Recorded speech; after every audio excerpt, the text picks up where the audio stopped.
what's the whole narrative about Shedeur's not ready? Because if Kevin Stefanski is the one saying that, I don't think anybody should trust anything he says. You're telling me Dillon Gabriel's ready? Shedeur can't be no worse. And I really don't care who plays quarterback. Just somebody who's going to jolt the offense and give them some life. The receivers won't catch the ball. You can't catch the ball.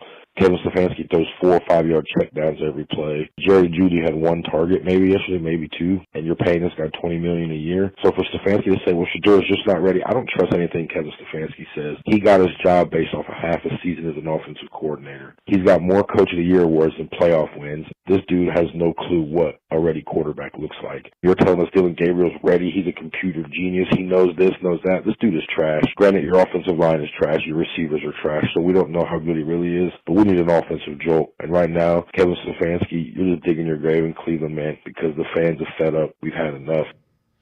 As always, appreciate all of the voicemails. Let's welcome in Spencer German, 92.3 The Fan, Locked On Browns podcast. The offense is not good, Spencer. Quarterback, some of the blame, certainly. There's plenty of blame to go around on that side of the ball. Yeah, I mean, that's been the complicated thing all year, right? Is it's not just the quarterback that's the problem.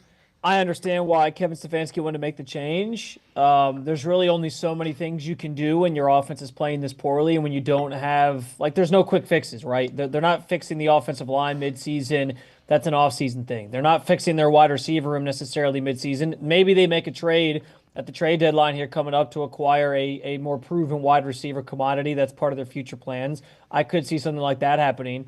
But even that, like, you know, there's not a lot of depth at that position on this team right now. So there's just a lot of flaws in the way that this thing is built, specifically on that side of the ball. So I can understand why, you know, you make the quarterback change to see if it provides a jolt to the offense.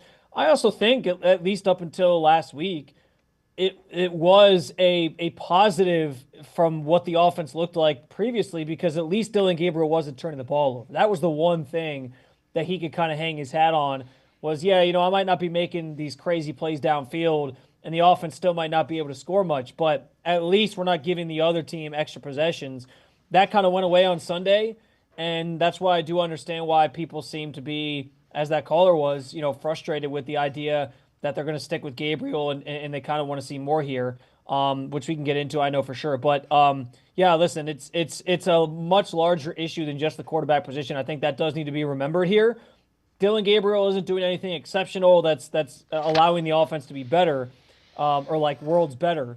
But you know, it's not just on him, the problems that that side of the ball is experiencing right now.